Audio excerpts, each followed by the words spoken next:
ইসরায়েলের বিমান হামলায় প্রাণ হারিয়েছেন হুথি বিদ্রোহীদের প্রধানমন্ত্রী আহমেদ আল রাহাভি। বৃহস্পতিবার সানার একটি অ্যাপার্টমেন্টে তিনি হামলার শিকার হন, এমন তথ্য নিশ্চিত করেছে ইয়েমেনের গণমাধ্যম।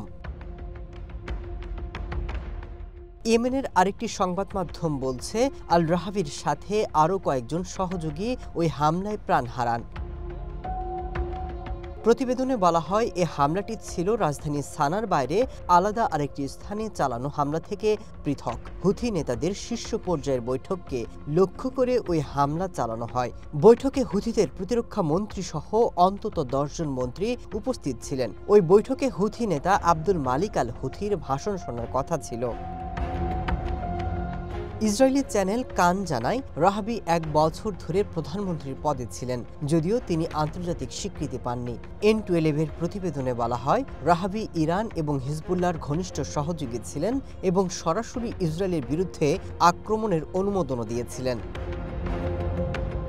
তবে হুথিদের প্রতিরক্ষা মন্ত্রণালয়ের এক সূত্র দাবি করেছে, কোনো নেতা নিহত হননি, বরং ইসরায়েল সাধারণ মানুষকে লক্ষ্য করে বোমা বর্ষণ করছে, কারণ ইয়েমেন গাজার পক্ষে অবস্থান নিয়েছে। সম্প্রতি একমাত্র ইয়েমেন গাজার পক্ষে অবস্থান নিয়ে ইসরায়েলে হামলা অব্যাহত রেখেছে। অত্যাধুনিক ক্লাস্টার ওয়ারহেডযুক্ত ক্ষেপণাস্ত্র ব্যবহার করে ইসরায়েলকে রীতিমতো অবাক করে তুলেছে ইয়েমেনি যোদ্ধারা। এই হামলার মাধ্যমে তারা যেন হয়ে উঠেছে দ্বিতীয় ইরান। তবে হুথি প্রধানমন্ত্রীর মৃত্যুর খবরে আরও আক্রমণাত্মক হয়ে উঠতে পারে হুথি যোদ্ধারা। Masud Rana, one international desk.